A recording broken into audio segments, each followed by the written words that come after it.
سارے اس ریاست میں بڑے بڑے برے لوگ تھے ہیں، پتہ نہیں کتنی دیر رہیں گے، وہ سارے مل کے اکٹھے ہو گئے ہیں اور وہ سارے اس کے خلاف اس کو نقصان پہنچانا چاہتے ہیں۔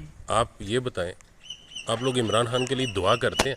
کیا دعا کرتے ہیں؟ میری تو صرف ایک ہی دعا ہے کہ عمران خان جس جذبے سے، جس سچائی سے، جس ایمانداری سے وہ اس پیغام کو لے کے آگے بڑھا ہے کہ پاکستان کا مطلب کیا، لا الہ الا اللہ۔ اس نے یہی کہا تھا اور لوگوں نے اس کا غلط مطلب لے لیا کہ لا الہ الا اللہ کا، اور لا الہ الا اللہ کا مطلب ہے کہ صرف عبادت خدا کی ہے۔ اور عمران خان نے اتنی سخت جو ہے نا وہ مصیبتیں برداشت کی ہیں، اور حضرت علی علیہ السلام کا قول عمران خان نے ثابت کر دیا ہے کہ جس دن اس کی بیگم پہ انہوں نے حملہ کیا تھا اس کی عدم موجودگی میں، تو اس نے اس دن چونکہ وہ غصے میں تھا، اب یہ جو لوگ کہتے ہیں کہ یہ یہودی ہے، یہ فلاں ہے، یہ فلاں ہے، اس کے عمل سے دیکھو کہ وہ کیا ہے۔ نعرے تو سارے لگا لیتے ہیں، اس کے عمل سے دیکھو کیا ہے۔